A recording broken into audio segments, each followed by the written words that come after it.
Retired employees association Telangana రాష్ట్ర convener. నా పేరు కోహటి చంద్రమౌళి. ముఖ్యంగా 2024 మార్చిలో రిటైర్మెంట్ అయినటువంటి ఉద్యోగులు ఉపాధ్యాయులకు రావాల్సినటువంటి బకాయిలు అందక ఇప్పటివరకు 23 నెలలు గడిచింది. దాదాపు రాష్ట్ర వ్యాప్తంగా 61 మంది రిటైర్డ్ అయిన ఉద్యోగులు వాళ్ళ బకాయిలు అందక మానసిక వేదనతో చనిపోవడం జరిగింది.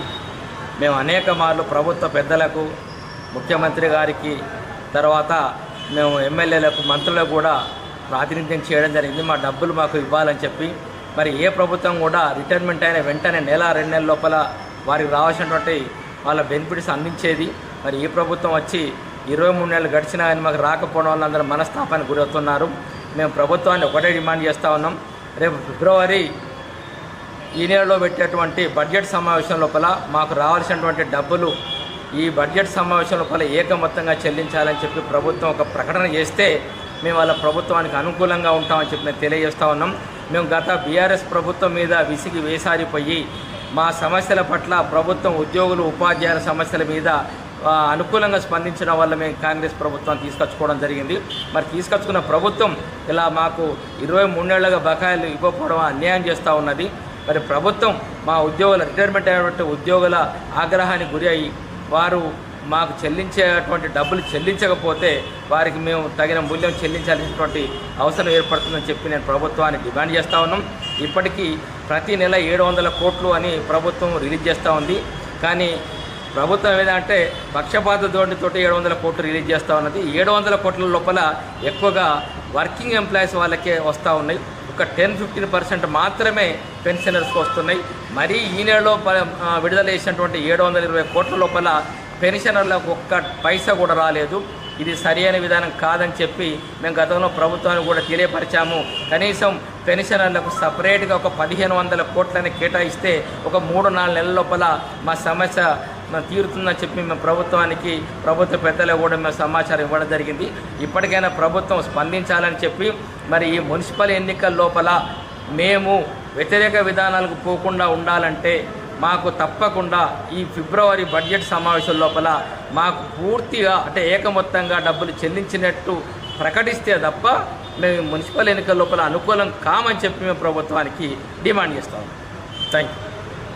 నా పేరు జగదీశ్వరాచారి. నేను ఉమ్మడి కరీంనగర్ జిల్లా రిటైర్డ్ ఎంప్లాయీస్ అసోసియేషన్ వైస్ ప్రెసిడెంట్గా ఉన్నాను. మరి ప్రభుత్వానికి ఒకటే విజ్ఞప్తి చేస్తున్నాం.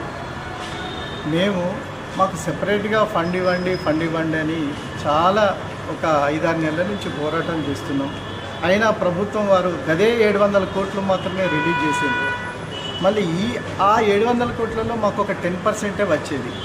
ఈసారి మాత్రం ఆ 10% కూడా రాలేదు.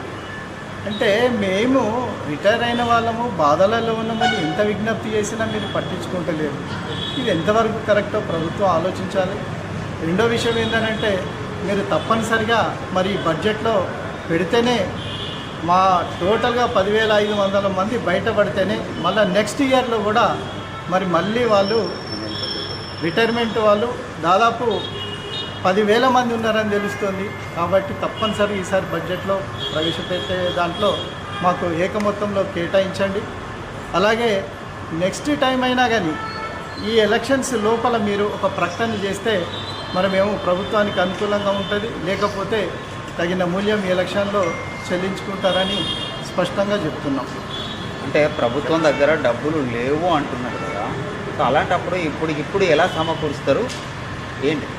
ప్రభుత్వం దగ్గర డబ్బులు లేకపోతే 700 కోట్లలో 350 కోట్లు వాళ్లకు, 350 కోట్లు మాకైనా కేటాయిస్తే బాగుండేది. ఎందుకంటే రిటైర్మెంట్ ప్రభుత్వంలో ఉన్న వాళ్ళకి అంత కొంత శాలరీ వస్తుంది, ఆ విషయంగా ఉంది. కానీ మా పరిస్థితి ఏంది? మేము రిటైర్ అయ్యి ఎన్నో బాధలలో, ఆరోగ్య పరిస్థితులలో ఎన్నో మనోవేదనతో మేమున్నాం. మాకు కేటాయించకుండా మొత్తం ప్రభుత్వ ఉద్యోగులకు కేటాయించడం కూడా సమంజసం కాదు. మరి ఉద్యోగస్తులు కూడా రేపు కూడా రిటైర్ అవుతారు. రేపు వాళ్ళ పరిస్థితి కూడా అంతే ఉంటుంది. ఇది గమనించాలి ప్రభుత్వం. ఫస్ట్ ప్రిఫరెన్స్ ఎవరికి ఇవ్వాలి? రిటైర్మెంట్ అయిన వాళ్ళకి ఇవ్వాలి. అలా కాకుండా వారికి ఇవ్వడం ఎంతవరకు సమంజసం? ఇది ప్రభుత్వం ఆలోచించాలని కోరుతున్నాం.